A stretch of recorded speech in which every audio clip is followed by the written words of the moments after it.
So we are on chapter 29, and Evangeline was peeking in Jack's room. So let's see what's up. Lala stepped into view, so it was Lala who was in that room. She was a bright contrast to all of Jack's dark, dressed like a mermaid in a sequin teal skirt that fit through the knees until it flared out around her feet. Her arms were covered in sequins as well, all the way from her fingers to her shoulders, where they attached to the pearl straps of a seashell top. Her brown stomach was decorated in more pearls and gems for a truly glamorous effect. She looked all fate and magic. She also looked as if something was very, very wrong. In one hand, she held a crumpled piece of newsprint, in the other, a goblet that she took a long drink from. "Why aren't you at the party?" Jack drawled. "I read something you should see." Lala thrust the newsprint at Jack's fisted hand. He flicked it a dirty look. "I don't read the scandal sheets. You should read this one." Lala took another nervous sip of her drink. "Christoph wrote an article that says Evangeline is here." He didn't use her name, but he described a certain pink-haired princess. Evangeline's stomach wrenched with dread. She leaned closer, fearing what else the article might say. She hoped it didn't mention the tryst, but it was bad enough that it had revealed her location. If they stayed, Apollo would surely arrive, but if they left, they might not find the Ute Stone, which she was certain had to be here. There's also a wanted post warning that Tiberius has escaped the tower. Lala went on. "I would guess he's probably on his way here right now, along with Apollo." Jack shot Lala a murderous look. "Whose fault is that?" "I did what I had to do." Lala's voice took on a hard edge. "She wasn't going to open the ark." Evangeline staggered back. She must have misheard them. Lala was her friend. Lala couldn't have been the one to place the archer's curse on Apollo.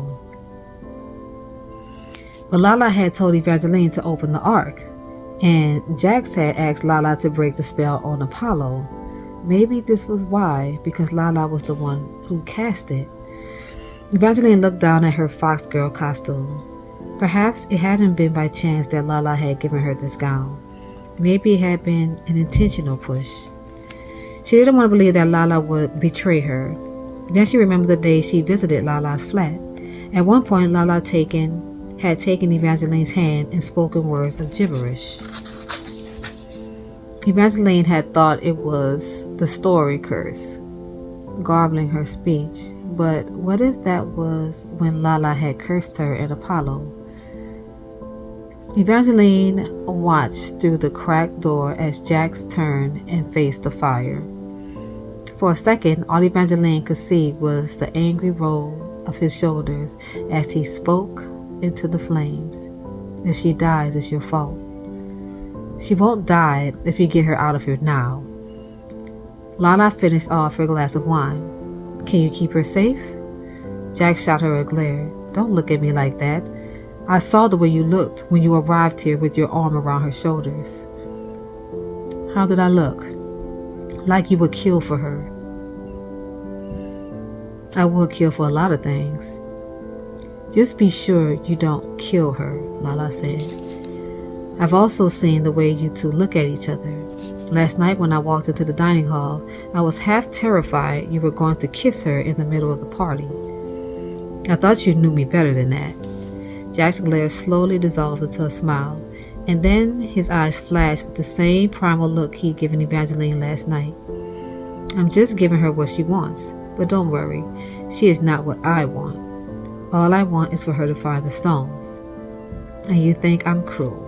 Lala's shoes clacked angrily against the floor as she turned toward the door to leave. Evangeline staggered back another step, and then she fled before either of them could discover she'd been listening. If there was any mirthful magic in the stone around Evangeline's neck, then it wasn't working because it hurt. Everything hurt. She had believed Lala was her friend. She thought Lala cared, but it seemed Lala was just like Jax. All she wanted was to open the ark. Evangeline's chest was heaving by the time she reached the Slaughterwood ballroom. At the open doors, servants handed out goblets of dark red wine and sweet mead. It would have been wiser not to take one. She needed to find the Truth Stone and the Ute Stone before Apollo or Tiberius found her. But Evangeline just wanted to drink until it felt better, or until she didn't care that it was all suddenly worse, that there really was no one she could trust. She grabbed the goblet and downed it quickly. Then she replaced it with another full drink to make sure she had enough. Tonight the goblets were wood, their stems twined with aged bronze vines and trumpet flowers that smelt of apples and blood. Her footsteps faltered. The scent made her think of the Prince of Hearts church, but thankfully Jax had not entered the woodsy ballroom yet. She really didn't want to see him. She was wounded by Lala, but she didn't even want to think about what Jax said. I'm just giving her what she wants, but don't worry, she is not what I want. All I want is for her to find the stones. The words made her feel so naive. Repeatedly, she told herself not to trust him. She told herself he didn't care. But a part of her had really started to believe that he didn't want to keep her alive just because he needed her to open the ark.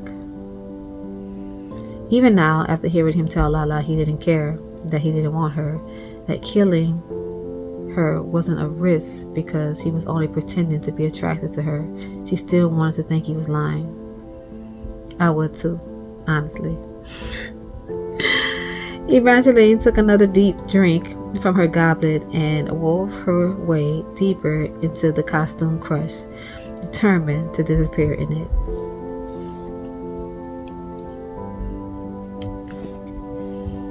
Jax is really getting on my nerves. Thankfully, she was not the only fox tonight. There were a number of others dressed as foxes with pastel peasant gowns, or dressed as actual foxes with furry ears and tails attached to tawny dresses. The archer costume was just as popular. Some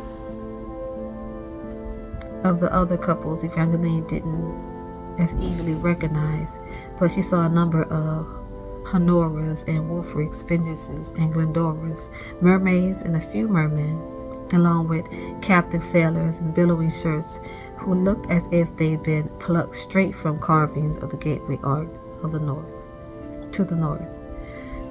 There was also a girl dressed as the sun dancing with another girl dressed as the moon. And in the middle of everyone was a handsome young man costumed like a dragon who twirled a girl who looked like glittering treasure. It might have just been all the wine coursing through her, but for a moment Evangeline didn't feel as if she were in a ballroom. She felt as if she were in the center of 100 stories, love stories and tragedies and tales with endings lost to time. And suddenly her worries felt lost as well, swept away by a feeling that her life was one of those stories. She'd known it vaguely, but it wasn't until then that the enormity of it hit her. She married a prince. She was part of a prophecy, and right now she was searching for magic stones that could change the fate of the world. Of course, people would tell stories about her. They were already telling stories. It had just never occurred to Evangeline that these stories were bigger things, pieces of history currently being formed. But unlike some of the doomed characters around her, Evangeline still had a chance at finding a happy ending to her story. Never mind that the odds were not currently stacked in her favor, not with all the curses and betrayals and murderous lying princes. None of that meant she was doomed. Evangeline still believed that every story had the possibility for infinite endings, and she was going to find one of the good ones as soon as she found the next two stones.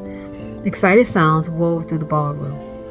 "Look who's here," people whispered, followed by words like young, attractive, unattached. Then loudly, "Eva!" A second later, Luck was there, striding up to her with a feather in his cap and a quiver of gold-tipped arrows at his back. "I knew you'd be the fox." Evangeline couldn't help but smile.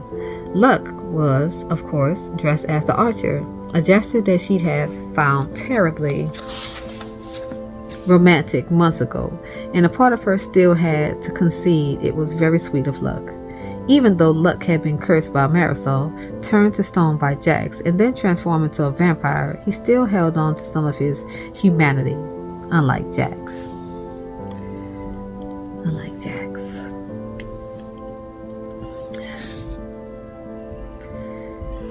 I believe you owe me a dance, Luck said. Not tonight, vampire boy.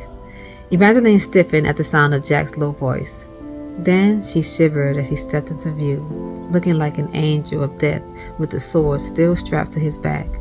This dance is already taken. Yes, by me, Luck flashed his fangs. Jax merely laughed. The sound was musical and very much at odds with the voice Evangeline heard in her head. I'll give you a choice. Dance with me, or watch me use one of my swords to chop off his head. Evangeline gritted her teeth and glared up at him. Is this how you always get dance partners? By threatening to kill the other suitors? Don't test me tonight, little fox. Jack's free hand flexed as if to grab a sword, but when he wrapped it possessively around her waist instead. Her rib cage tightened and her pulse raced, but she knew it wasn't Jack's. It was the wine, and the Murkstone, and the anger she still felt for the multiple ways he betrayed her. You need to let me go. That's not an option. His eyes flickered down to hers as if by accident, as if he meant to keep her at a distance, but he couldn't help but pull her in. You're in danger again. We need to leave. No, Jax, I'm not going anywhere with you. I heard you and Lala. I heard everything you said. I know what she did to Apollo. I know you kept it from me. And I know she tried to say that she knew he didn't want to be touching her right now, but she couldn't manage those words. Instead, she pressed her hands to his chest and shoved. And then she turned and ran.